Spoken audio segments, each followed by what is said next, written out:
हुआ है जिसे आपका दिल मानता है, जैसे झूठ नहीं बोलना, चोरी नहीं करना, भगवान का निरादर नहीं करना, दूसरों को नुकसान नहीं देना, यही सब धर्म है।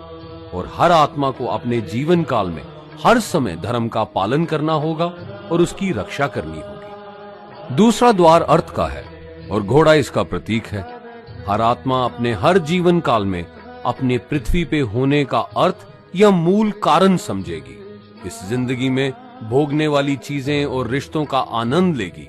अच्छा बेटा या अच्छी बेटी, अच्छा भाई या अच्छी बहन, अच्छा पति या अच्छी पत्नी बनके हर दुनियावी रिश्ते पर खरी उतरेगी और इस परीक्षा को पास करेगी। तीसरा द्वार काम का है। भगवत गीता समझाती है कि हर मनुष्य के अंदर काम, क्रोध, लोभ, मोह, अहंकार और ईर्ष्या जैसी 6 भावनाएं हमें अपने और दूसरों के प्रति नुकसान पहुंचा सकती हैं। इन भावनाओं को हर मनुष्य को हमेशा अपने नियंत्रण में रखना होगा, क्योंकि इनके बहाव में किया हुआ कोई भी काम हमारे जीवन भर की परेशानी का कारण बन सकता है। और एक आत्मा संतोष और सादगी से इन भावनाओं पे हमेशा के लिए विजय पा सकती है। चौथा स्तंभ मोक्ष का है और हाथी इसका प्रतीक है।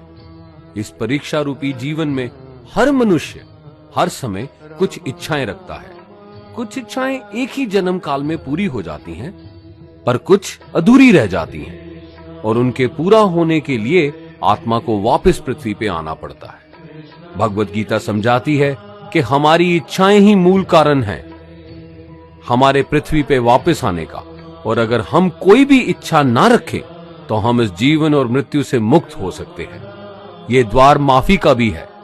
जिन्होंने आपके साथ बुरा किया उनको माफ करके और जिनसे आपने बुरा किया उनसे माफी मांग के मुक्ति पाई जा सकती है। जब तक आत्मा इन चारों दरवाजों धर्म, अर्थ, काम और मोक्ष को समझ नहीं लेती, तब तक आत्मा को बार बार इस मनुष्य रूप में आना ही पड़ेगा।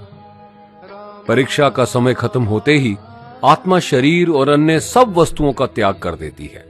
जो भी संसार में रहकर बनाया वो अब किसी और का होगा और आत्मा अपने कर्मों के फैसले के लिए चली जाती है। आत्मा के अच्छे बुरे कर्मों का हिसाब होता है। अपने अच्छे कर्मों के लिए आत्मा कुछ वक्त के लिए स्वर्ग और दुष्कर्मों के लिए नरक में चले जाती है। नरक में आत्मा को अपने पापों के अनुकूल सजाएं मिलती हैं, पर सजा खत्म होने के बाद आत्मा को फिर से एक नया शरीर और नया दिमाग मिलता है इस परीक्षा में फिर से बैठने के लिए। और हर परीक्षा में वही सब फिर दोहराया जाएगा, जिंदगी के 4 स्तंभ धर्म, अर्थ, काम और मोक्ष को समझने के लिए। हर जन्म में अपने कई जन्मों के कर्मों के हिसाब से हर आत्मा को कभी अच्छे और कभी बुरे हालातों से जाना पड़ता है। लेकिन जब तक आत्मा परमात्मा के साथ योग को नहीं समझ लेती, वो मुक्ति नहीं पा सकती।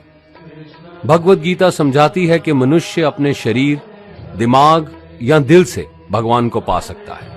शरीर द्वारा किए कर्मों के माध्यम से परमात्मा को पाने को कर्म योग कहते हैं। ऐसे कर्म जो परमात्मा की इच्छा से हों और दूसरों के कल्याण के लिए हों।